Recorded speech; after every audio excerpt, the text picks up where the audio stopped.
Welcome once again to another It Starts With Me episode. I'm your host, Joel Simmons, back again to tell you that we have another awesome episode here. A young lady that I met through the Toastmasters, and I can't wait to bring her forward so you all can hear her story about how she became a happiness guru. All right, with that being said, remember, we're here. It starts with me every single Wednesday, 12:30, where we will be opening up these different stories of transition where you can learn from the testimonies of others to gain the knowledge you need to overcome. All right? 12:30 p.m. Eastern. Also, we're here on the weekend or Fridays at 9 o'clock, 6:30 p.m. Thank you. 6:30 p.m. And that's going to be our Community Beacon show. That's when I'm here with Michael Seville, the co-host. And I'm a co-host. It's a great show. We love to open that door up and get you all to come in and join us on that show. And then at 9 o'clock on Monday nights, it's Motivational Mike Monday, where Michael Seville comes out and he discusses different things on how you can improve in different matters of life. All right, listen, everybody. Join on in, like, comment, share, subscribe. We want you to love this stuff. Come on in, comment below at info@tenacityfoundation.com. Maybe you might want to join the show. Talk to us. Let's talk about what you have, and let's see if we can get you on the show. All right, let's get started, right? So we have coming before you Marina Shakour Haber. Haber. She is a happiness guru. I love the way that sounds all by itself. A happiness guru. All right. She works with individuals seeking to know themselves, what they want, and where they want to be the most impactful individual that they could possibly be. And she get fired up to become their best version. This is what she helps them to do. Fire them up so they can go out and be the best version of themselves. One of the ways that she presents this is through understanding the pyramid principle to build a meaningful life vision for self and all. Please welcome to the front, Marina.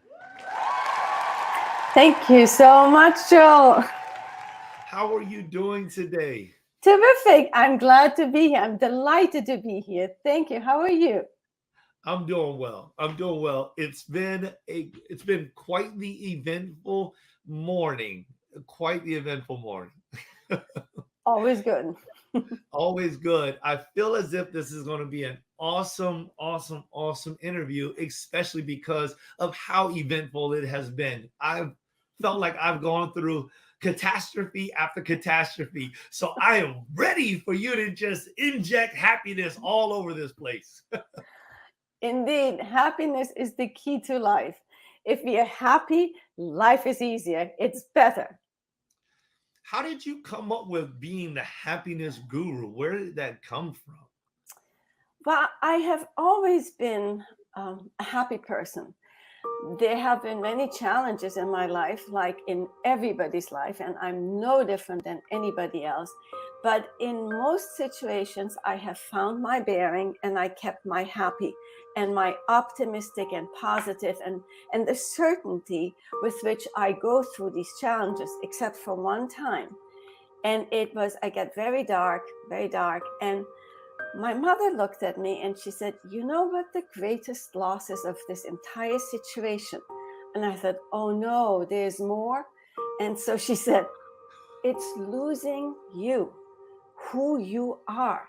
You are not happy anymore. You're not sarcastic. You're not funny. You're just not who you are anymore." Whew, that was tough. And I thought, she's right. And I turned it around. So I find that happiness makes everything in life just so much easier. It is just such a better feeling.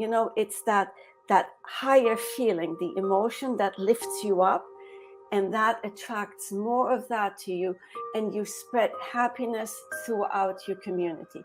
that's really what has become apparent to me, and how I feel that I can help others feel better about yourself. Makes you happy. Mm. Wow. Okay. So we just jumped right on in, didn't we? Right into the deep end. I'm already in awe of the statement when you presented the one time that there was a dark moment in your life. And first off, for you to name one time, that There that are is more. There are more. extremely. There's more. Okay, because I'm like, that's impactful right there. Do you all hear this out here? We've got to get the recipe to this right here because she is killing it. So, but I guess then this was the specific time that caused the most impact inside of your life, Yeah. that brought out this guru inside of you. What exactly was it, or can you walk me through that turnaround? Oh yes. Oh yes. It was the moment that I changed. What happened was my husband's business. He had a nursing agency that later on I started up again, but there was a problem with employees versus 1099. So the IRS came and visited us on September 13, 1993, with an order, and they took everything out of the house except for the few necessities of life. And at the time, I had my 2-year-old daughter was by my side, and I was pregnant with my son. And it was one of those really very, very emotional moments. And what happened is that after 2 days later, I decided something came through me and over me, and I walked up the hill a la Scarlett O'Hara, and I went like this: I will never be down again, never. And so what came through me was, become yourself, own it, own the situation, whatever happened, happened, and you have to move forward. So it brought out a strength and a resilience in me that I'd not known until that time. And that was so that I still went into clearly. I mean, there were many, many challenges lying ahead of us, but it was my mother that then told me, but don't lose yourself. Don't lose who you are, that joyful, upbeat person. Don't let the burden of what is happening you pull you down. So by understanding and becoming aware of it, I turned it around. So yes, that was one of my moments of becoming. And what happened is then later on, a few years later, I started the agency again with great success until it was over, because then I needed to follow my spiritual path, which was, at the time I thought, oh no, I'm not walking down this lane. Nope, that's not for me. But the universe knew better. That's powerful. So that touched me. It touched me a lot, especially I had a conversation with my little boy. He's 11 years old. And I told him what I believe is the secret to the Joel Simmons family. And that is that we have our greatest power comes out through our tears. Mhm. So I've taught him multiple times on the times and the days that I don't believe he should invest tears in these certain things because they're trivial. Mhm. And I'm listening to your story. I'm like, in 1993, she lost nearly every tangible item that she had. But she also had a 2-year-old, and she was pregnant. You were pregnant with the 2-year-old, and you were married, and you all still had your home and the necessities. And something stirred up inside you as you were walking up this hill, to the point where it rose up and lifted your fist. This is how I envision it. Whatever it was inside rose up, lifted your fist up in the air, and then you proclaimed this amazing thing that you will never allow for this to ever happen to you again. And that's like the lesson that I'm teaching my little boy right now. And like my heart is fluttering right now because I'm like moved. I feel the power in what you're saying. Yeah, you see, that's part of my pyramid principle, is that we cannot go through life without challenges. We must have challenges. When you look at a sword only becomes stronger and more resilient as it goes through fire. It must go through fire. A diamond comes out of the rough because it's crushed. That is what we need to go through to become the resilient, the strong person that we are. Those that are crushed by it, they have not found themselves yet. They're still looking, but it's in us. We all have it. But we have to allow it to emerge. That is the key, to really become one with yourself. And that takes time, though. It's the foundation of your pyramid. It takes the longest time to build that foundation. And it must have challenges, setbacks, and roadblocks. Cannot be built otherwise, because that makes your building material stronger. You can't have soft, malleable building material for your foundation. Beautifully said, beautifully spoken. And I think that that is something that absolutely has to be spoken at the top of the hill, at the top of the mountain. You know, these challenges and these setbacks, actually building on those instead of being crushed by them. Right. And what did that feel like, you know, for you on that specific day in 1993? That was empowering. And that's the one thing that lifts you up, because there was also the one thing, now that I look back, there was that connection to the divine. There was something came through me that happened to me again. It was a certainty, a trust, and a faith in that nothing bad will happen to me. It just is, walk your walk, do your thing, and you will be protected. But we must believe in that. And that is the key. And what I listened this morning to, what's his name? Wattles. Yes. The Science of Getting Rich. And he said something so many years ago that really struck me, this belief in that it happens for all. There is no exclusion, and it doesn't happen to one and not to the other. But what I understood is also you can have faith, like the ocean, the faith on top. But unless you have the faith underneath, under the undercurrent, when the two are in alignment, you are unstoppable. Unstoppable, because they come together. The undercurrent, the subconscious doubt that we feel at times, that's the one that can drive you off track.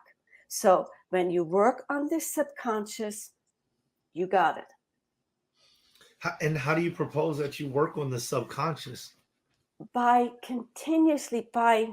working on this, what I do is I feel certainty. And it's a feeling. It's not from here. It's from here that I go, I know this to be true. This is my truth. This is my destiny. And the only person that can sabotage it is me. Only one. But it is within me. And when I hold on to this trust, this faith, and this certainty, it is so. It cannot be otherwise. And that changes, that has some magic potion, like magic. It changes how you feel. And then the feeling becomes stronger than that negative ego that puts that little bit of doubt, sprinkle all over your beliefs. That's awesome. I'm 100% in alignment with you. Belief and owning your own truth and accepting your destiny. I have a philosophy. It's called PAM management, and it stands for project, act, manifest. Yes. And in this way, manage your life. to actually see, to visually see your success, Yeah. your encourage yourself Yeah. by visually seeing that success, and then to act on it every day and watch it manifest. You don't have to make it. It just begins to happen on Yes, its it does. own. Yeah. Yeah. It's it's also, it's really, as Neville Goddard says, it's the feeling of exuberance and of joy and of excitement is what carries you, lifts you up. And that is the feeling you'd like to fire up. That's, I got the fire up, ready to go, fired up, ready to go from the Obama story when he was at this South Carolina place. And I thought, that's exactly it. You need someone, be it yourself or someone else, who tells you, fired up, ready to go, fired up, ready to go, because you need to have that exuberance. That's the energy that gets us to the next level.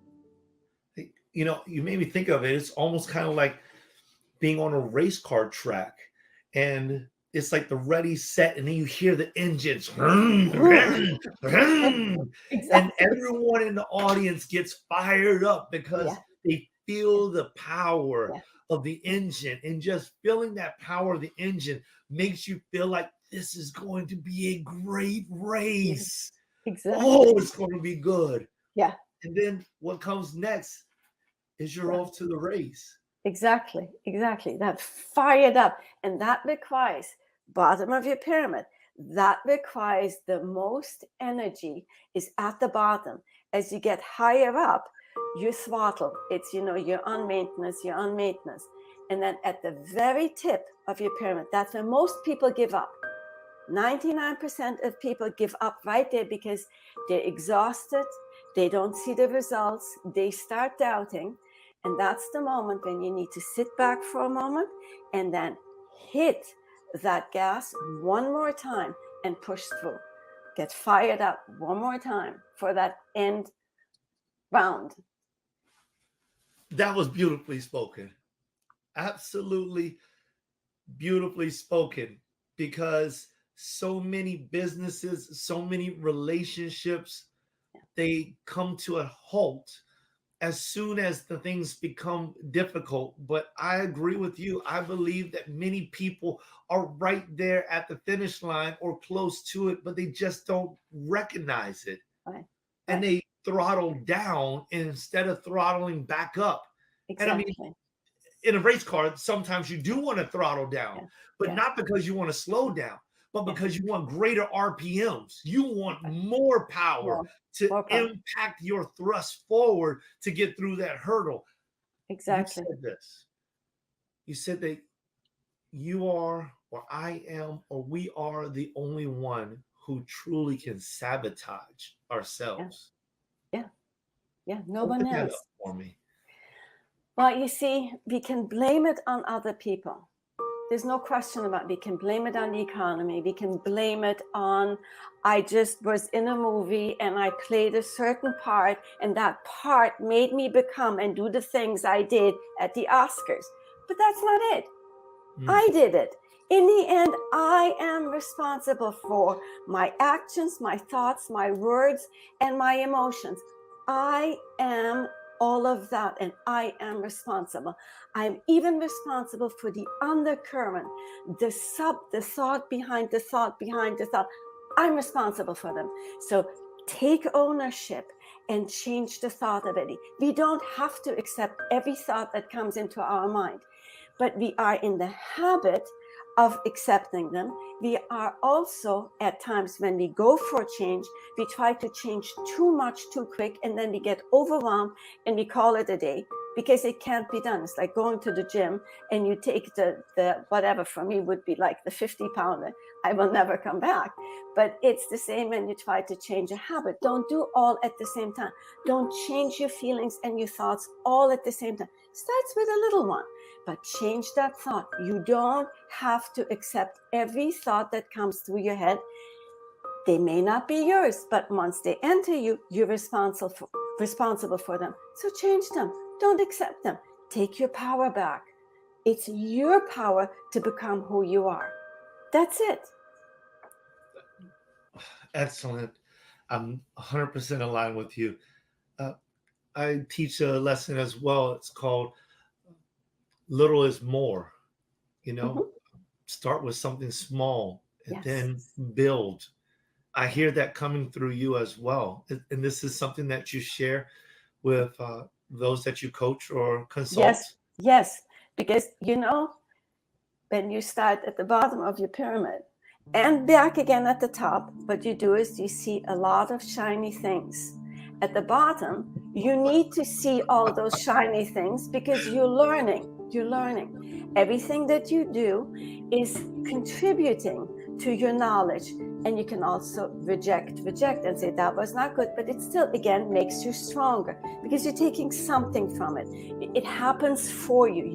These things come to you because they're meant for you.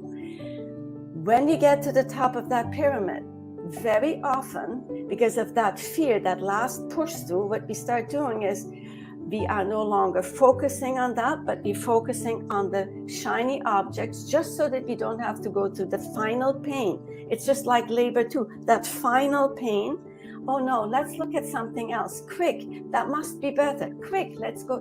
And I see it all the time. And I'm not above it. I noticed it in myself. I go, oh, maybe I should try that one. No, you're not trying that one. You're sticking with this one. Finish and then. But it's human nature, the avoidance of the tough things. And so we start looking at other things. But the key is push through it. Bottom is part of your growth. At the top, if you start diffusing it, it's like diffusing a beautiful bottle of wine with cheap stuff. What are you left with? Not much. Very good. So, how would you say that an individual who is taking in this lesson right now, maybe they're listening in Australia Mhm. and they want to take in this lesson, but they're having an issue with their focus? Mhm. What would you say to encourage them? Focus helps if you know what you want. You to have a vision, and our visions start first at rather broad, must be very broad. I want to help people. It's a very broad vision. Then you specify specific, what do you want to help them with? Because what makes you feel good, what aligns with you, what are your strengths, your likes, and also knowing your dislikes, which help you to identify your likes. That is how you create a vision. A vision for me used to be that I saw myself on stage, that I spoke to people. And that was something, also my vision of one day I will live in New York. That was the vision, that was my GPS that pulled me towards that thing in the future. And when you have this vision within your mind, with your inner eye, that vision pulls you forward. And that if you focus on that and you single-mindedness on that vision, then you take the steps, you do the things, but as you also surrender to divine guidance, let go, don't fight it from coming in, allow it to come in because you're feeling so good. It comes in and you take one step after the other and you're walking towards your vision. It's the vision that pulls. Pain pushes, Beckwith said so beautifully, pain pushes while vision pulls. The vision pulls. If you only are pushed by pain, then you don't know where you're going to, unless you have a vision. You're just running away from your pain. But when that vision, and you pull into that direction, like a magnet, have to have a vision, something that brings meaning to you. Hmm, hmm. Very insightful. One of my favorite movies is The Last Samurai with Tom Cruise. Mm-hmm. And the reason why it became one of my favorite movies was this one scene where he's been captured by samurais and he's walking through the camp and he sees them fighting and he wants to participate. So the leader allows him to. Nobody accepts him. And he begins to fight and he'll learn to move and he'll utilize it immediately, and then he'll get beat down. And so they tell him, teach him. After they start to teach him, continues to get knocked down, knocked down, knocked down. And his guide, his aide comes to him and he says, too many minds, one Mm. mind, too many minds. Yeah. And it was at that point in time that this person who was pushed by pain Mm. begins to focus in a vision of sorts, Yeah. and he finds himself and he Yeah. becomes a great samurai with honor and respect where he was once something different. See, that's the principle of life. It is again and again repeated in all things. When you're diffused, that's exactly what it is. You can't be it. It has to be a oneness, which brings us to what? The oneness is what life is, what our universe is all about. All in one. Everything is one. We are all one. And when we come together within us as one, focused on one thing, being one thing, that's when we are powerful. That is a beautiful story, Joel. I love that. Things like that move me just as well as what you're talking about is moving me. There's a scripture that I've read says that without vision, the people will perish. Yeah. And I think that we're on the same page. Yeah. This thing, it starts with us personally, right? Yeah. And it also starts, Joel, when we choose to have a better vision for our world. If in our mind's eye, we see our world as that perfect, balanced, harmonious, peaceful, loving world, we make changes. We change what is. Because remember, everything is energy. Our thoughts, our visions are energy. And when we see a better world, we create that world. So that is truly has always been what's been driving me, is when I look at our world, I see the pain and the suffering, which really breaks my heart. And you stand there and you can't change it. You can't be everywhere and help everyone. It's impossible. The only thing we can do is change our vision about our world, make it that perfect world, and we will create it. But it needs more than one. It needs more of us to do that. That's powerful.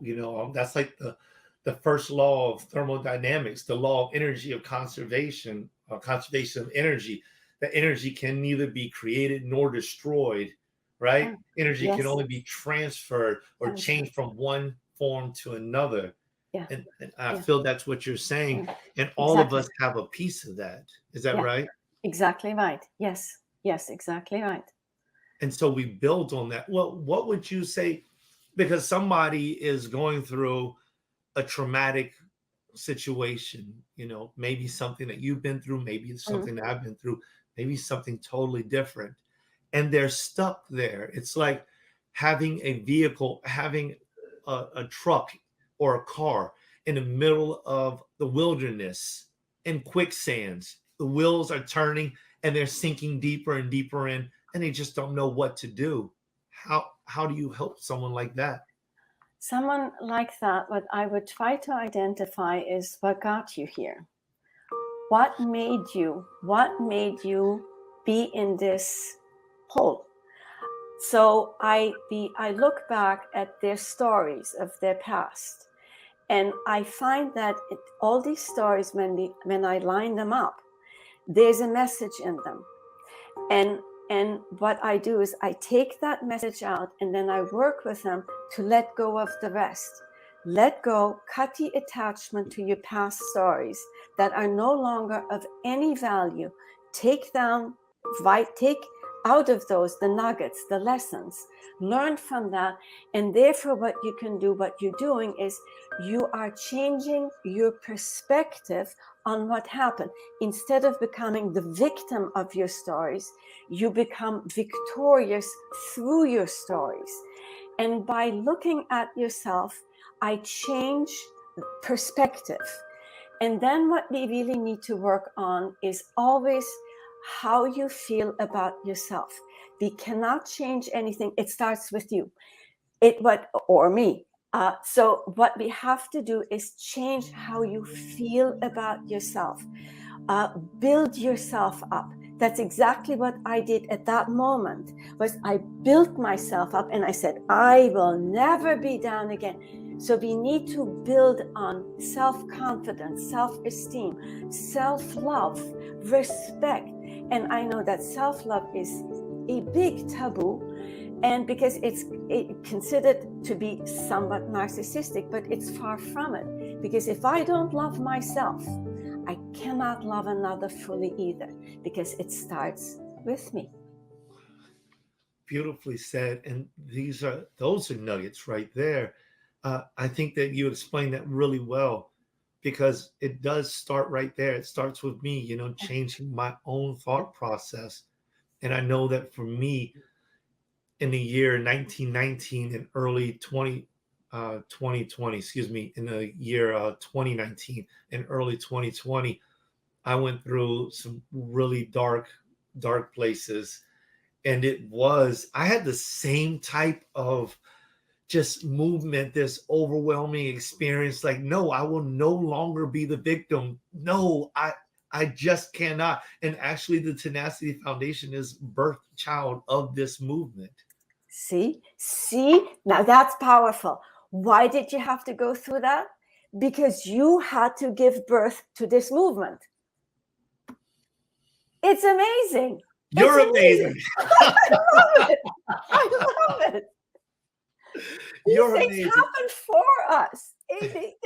And just by changing that word from it happens to me to it happens for me, that's pivoting it. That's empowerment. It happened for you. Look what you are creating. Amazing. Yeah. Yes. Oh, thank you. Thank you. So let me just ask you a little bit about this book, because you stated something. You said that is my GPS. And then I know that you have a book coming up where it's called, my your GPS to happiness. Yeah. So talk to me about this. What is this, your GPS to happiness? Well, it is truly what I'm doing with the GPS to happiness is I'm taking the reader by, first of all, it starts with you. I'm working on the being part, because you see, what we do is we believe when we have something, then we are something, and then we do something. So if I have all the success that I'm dreaming of, then I will be happy, and then I will do things that will contribute to my success, yada yada. But that's not the way it works. The only way you can truly be successful is when you become someone. It is about being. Then it is the doing is the conduit between the being and the habit. And I lead them from being to doing the things you must do, to then having. My having is clearly not the ones that bring you that car or buy you that car. My having is more about having greater wisdom, having a greater understanding about what makes life work, as in gratitude, as in forgiveness, as in love, and the secret, which I'm not giving away. But it's in the book, I bet. It's in the book. At the end of the book. I'm not giving it up. But I mean, you've already given us so much, because this, as my co-host in the Community Beacon, Mike Seville, would always say, words matter. Yes. And when we use those words effectively and correctly to administer to ourselves and our own soul, I mean, you said gratitude.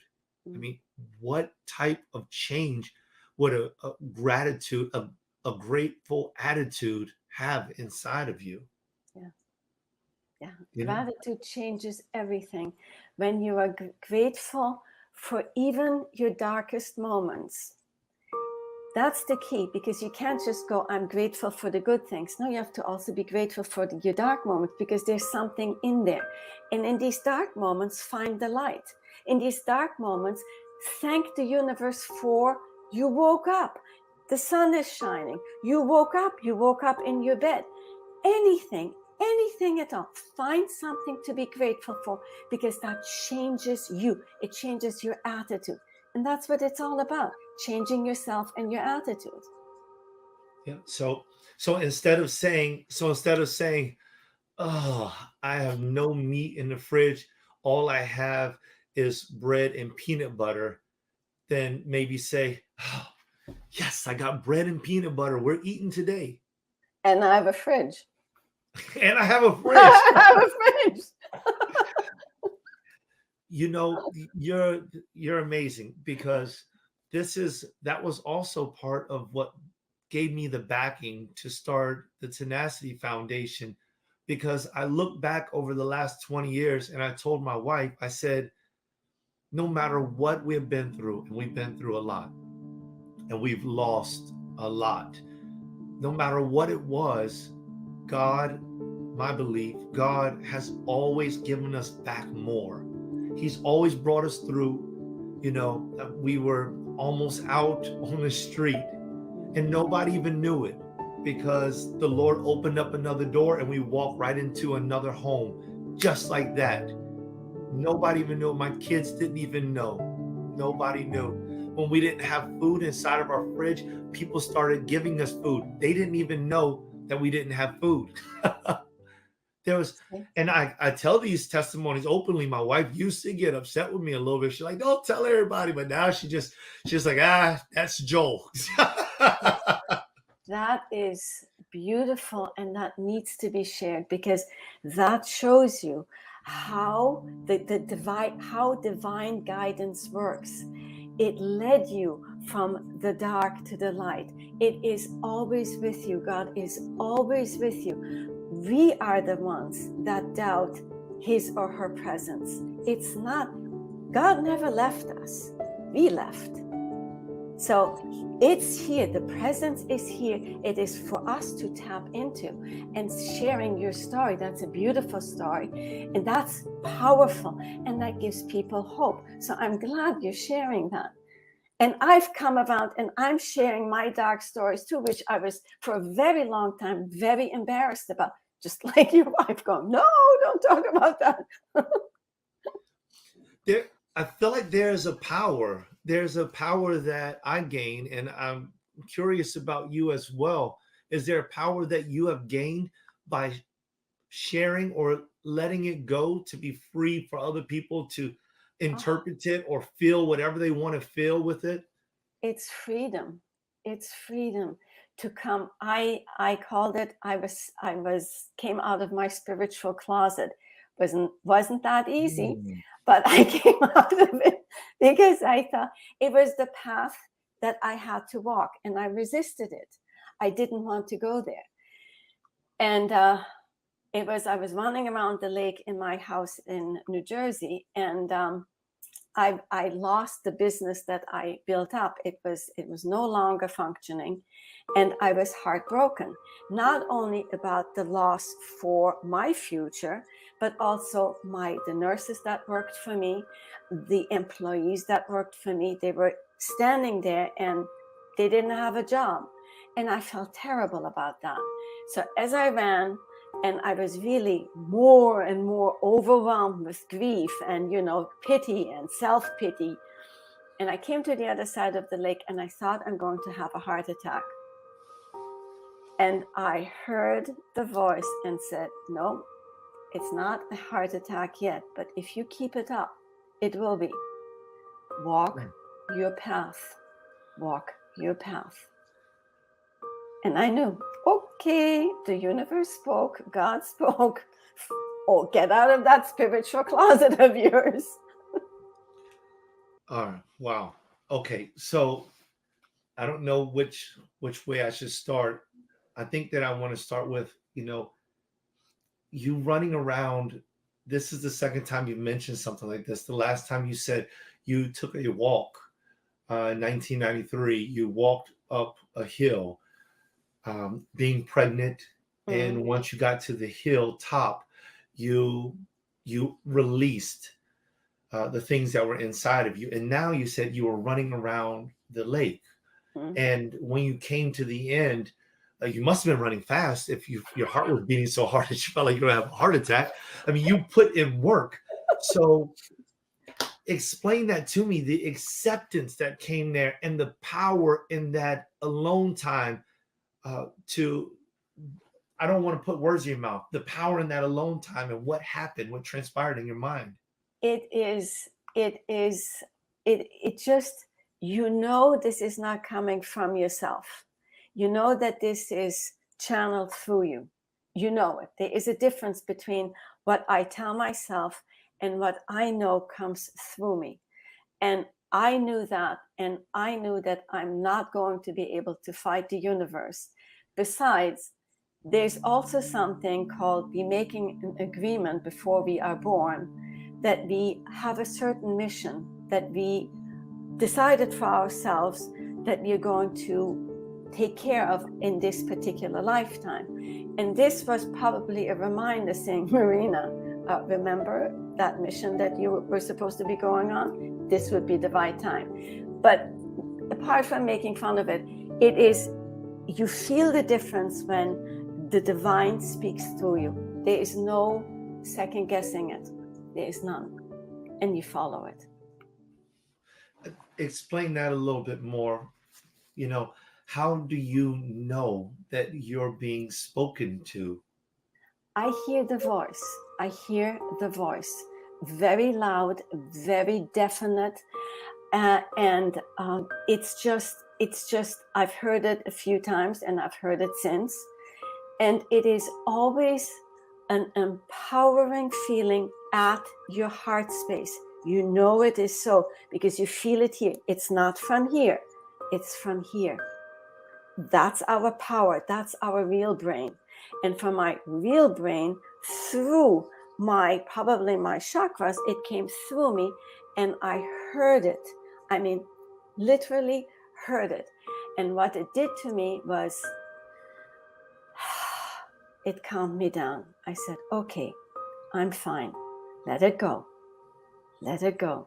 It's the surrender. Stop fighting. Let it go. And go with the flow. Stop fighting. You're not going to win this one. And it was so. And I'm glad I did. I really am. Beautiful.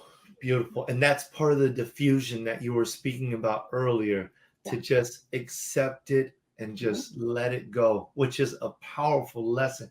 Let it go is one of the most powerful lessons that a person can learn. Yeah. Would you say? Yes, absolutely. To surrender. And it was, you always get the right material at the right time. It comes into your life. And then you read the right stuff, you hear the right things, you go, I needed to hear that. I needed to read that. Exactly. Yep. Yes. Beautiful. Beautiful. Any final thoughts that you'd like to share with the audience? I would like to share that when times are hard and challenging, don't add more of that challenge or the difficulties by contributing more darkness. Let me take that. If you put too much pepper into your spicy dish already, you're not going to add more spices to it. You're going to make it less. So don't add to your challenges by adding more challenges, by watching more TV that is negative, by doing things that complaining and what have you. So you're making your life even tougher. Don't do that.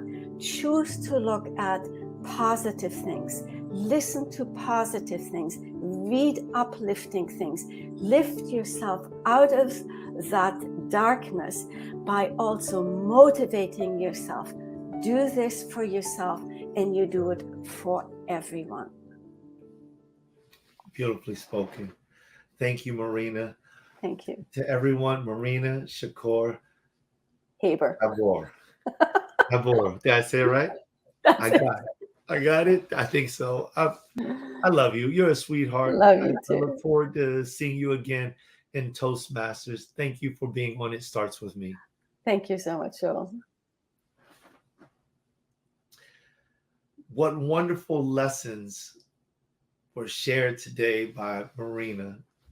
She's got a lovely spirit and she gladly shares that. I hope that we take some of those lessons with us. Even in her final comments, she was able to explain how we need to take the opportunity to make the choice to no longer self sabotage, to no longer destroy ourselves by adding more negative vices to our life, but we ought to separate negative vices to our life. I want to repeat a couple things that she said. She was talking about blaming. She said, I did it. I am responsible for my actions, my words. And then she said, the thought behind the thought behind the thought. That's a powerful statement. So remember, you are responsible for the thought behind the thought behind the thought. Change those thoughts. Remember, it starts with you just like it starts with me. Peace.